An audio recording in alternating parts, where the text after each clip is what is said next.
Looking at the screen, yeah, we're going to address this article on CBR. Comics have always addressed political issues, and that's a good thing.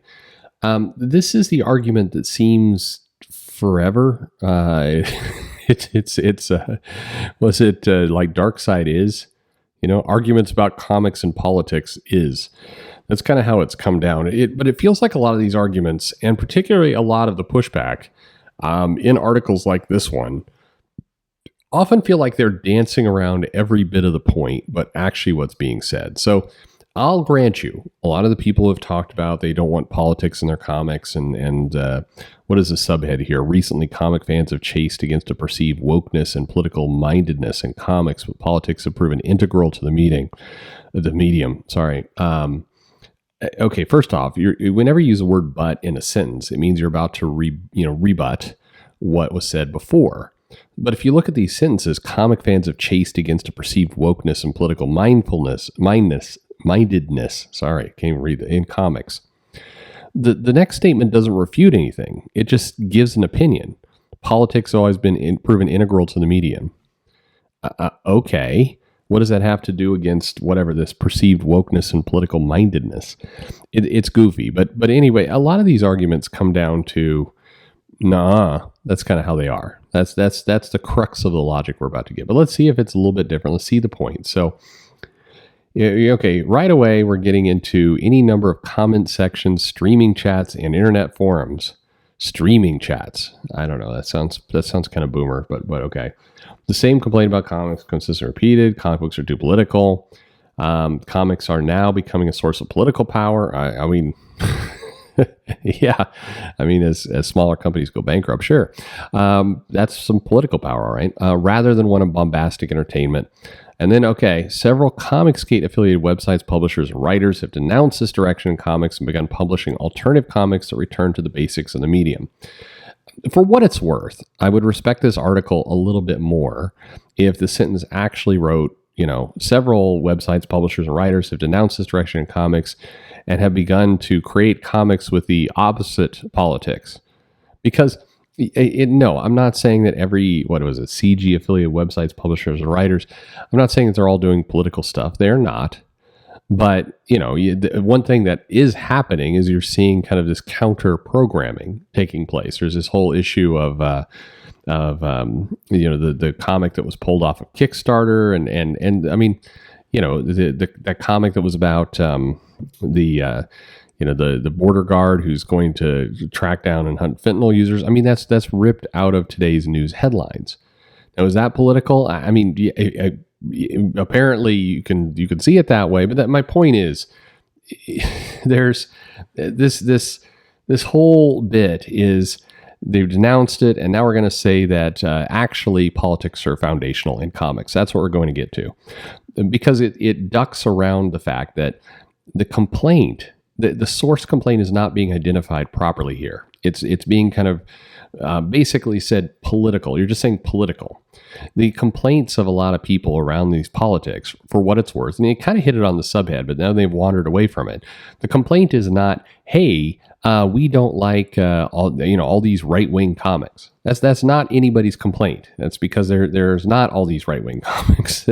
It's about a specific type of political storytelling. It's not just about politics. And I think that's an important point because, this is going to go into tell us it's the same old boring argument that Bleeding Cool and Newsarama, lots of sites have already done, including CBR has done this one before, which is going to go into, but comics have always been political. So here we go, looking at the history, it's clear to see comics have always been political, and that's a good thing. I'm calling it right now. The article is not going to sum up what I mean by that's a good thing, but let's see what we got. It says the Yellow Kid in McFadden's Flats. Okay, sure. This is a political cartoon turned comic strip. It's kind of a weird way. It's an offshoot from Hogan's Alley series. Fine. It's the content was consistently political until a copyright issue caused the comic to be taken over by a writer whose trivial treatment of the strip led to the term the Yellow Papers. This is some good history, and this would make a good video at some point to go into Yellow Kid. But I mean, I'll just say it's a slightly unusual place to start if you're making this argument. So then this goes throughout the 20th century. We move from, Yellow Kid to Superman, Batman, and Hellboy fighting Nazis. Captain America punching Hitler on the jaw on the cover of his first comic. Fine. The X-Men comics began as an allegory for the civil rights movement. Not exactly. Not began. Later, and a group of praised by a majority populace hated him. Okay, X-Men shifted to be more oriented toward members of the LGBTQ community in later part of the century, even featuring comics' first gay wedding. It wasn't. There was a gay wedding before. First one between Marvel and DC, maybe, but anyway, who cares about the indies, right? Feature any number of Alan Moore's comics from V Vendetta to Watchmen are as political as they are brilliantly written. I did that video before, and I think the politics in Watchmen, and to some extent V for Vendetta is in some cases like Junior's first anarchist cookbook. There's politics in there, sure, but they're pretty basic. Politics have always been in the genres of comics. Okay, what else do we got? With all this said, it seems the uproar related to comics politics are perhaps more related to their specificity. So this is where we're certainly going to get into left-leaning politics, right? We're going to get to specific left-leaning topics. But, no, gone are the days when readers could pretend that X-Men wasn't really about being black or gay in America. I'm not sure anyone was pretending. I think this is the challenge with these articles. It's like the readers were okay to pretend it didn't exist. No, the readers knew. You knew, because the X-Men, Kitty Pryde using the N-word and basically, Claremont was a lot of things. Overly subtle about the kind of overtones he was trying to do was not one of them.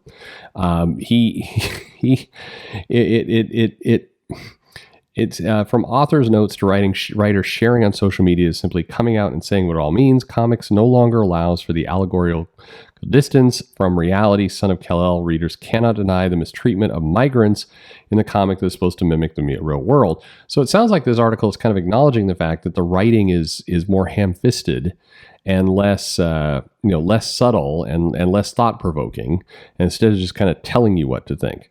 I don't think that's what the writer is going for, but that is the point they're making, whether they like it or not. Readers are not able to overlook the subtext. Again, I don't think readers ever were. Readers who were reading X-Men in the 90s, when Magneto would give his speeches, you knew exactly what the reference was to. Even the X-Men cartoon made no secret about it. So it seems silly. You're saying basically that the writers have gotten less subtle, and that I agree with. But it's by them getting less subtle and more in your face about this stuff, the readers are no longer able to stick their head in their sand and pretend it doesn't exist, and that's bizarre. That's a bizarre take. Many have made the mistake believing that entertainment-focused media should be largely devoid of messaging. Really? As soon as an explosion carries any meaning beyond an action set piece, many being taking umbrage. What? As soon as an explosion carries any meaning beyond an action set piece, many being taking umbrage. Huh? All right, whatever. However, the history of comics and the way they approach the real world has never been completely divorced from Mouse. From Mouse? Yeah, Mouse was pretty clear. Again, to X-Men, politics are inseparable from comic books, and it's hardly as new as it seems to many fans. This is a bizarre take. And it's a bizarre take because, number one, and again, a lot of people do this. They kind of whitewash the political topic, and instead it's just, people don't like politics. And it's not just political themes. It's basically one particular brand of politics, and it's that combined with a lack of subtlety that the writer does refer to, but seems to think that's a good thing, and seems to blame it on the readers who wanted to ignore it. I'm not sure the point here. The point is, comics have all been political, and people who bitch should just shut up. That is the point. But I like some of the themes in Preacher, which we've got here. I like some of the themes in Superman, All-Star Superman, which we've got here. I like the Dark Phoenix saga, certainly, which we've got here. I like these things. And I like the fact that they make you think about bigger topics. Whether you want to call them political or not, in many cases, they're social issues. They're, contemporary issues. And they're presented in such a way for you to kind of make up your own mind and decide what you like about them. That's kind of the beauty of the comics. And I like all three of these stories. These three stories do it really, really well.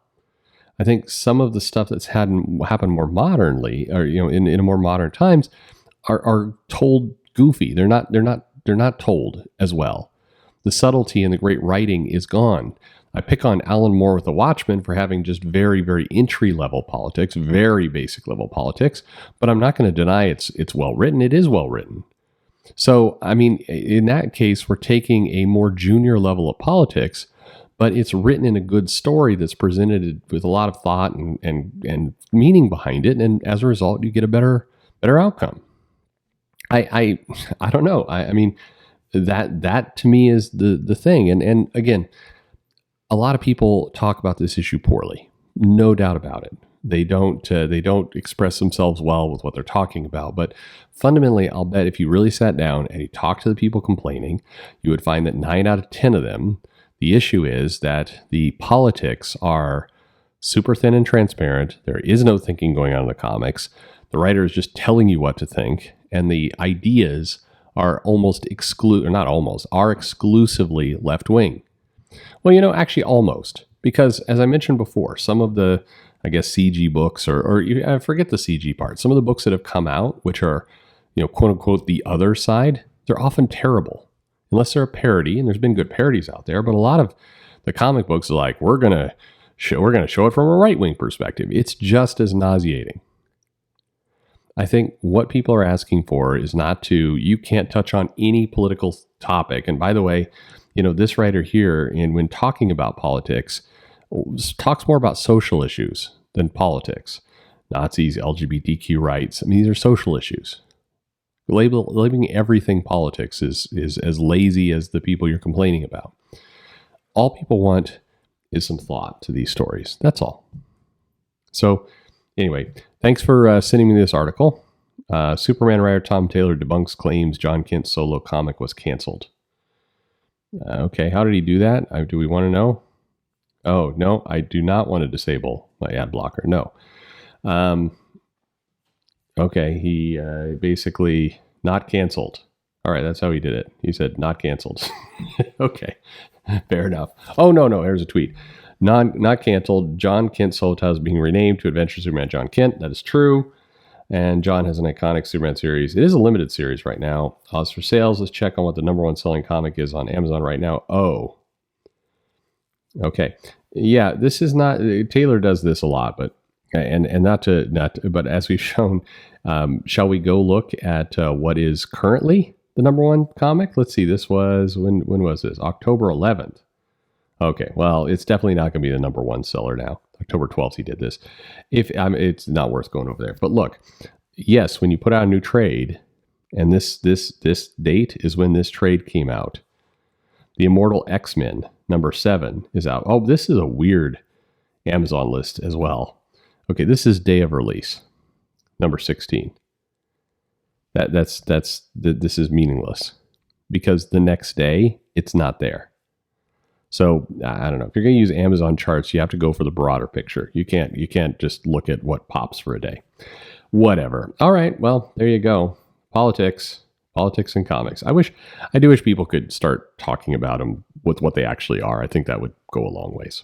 Thanks for listening.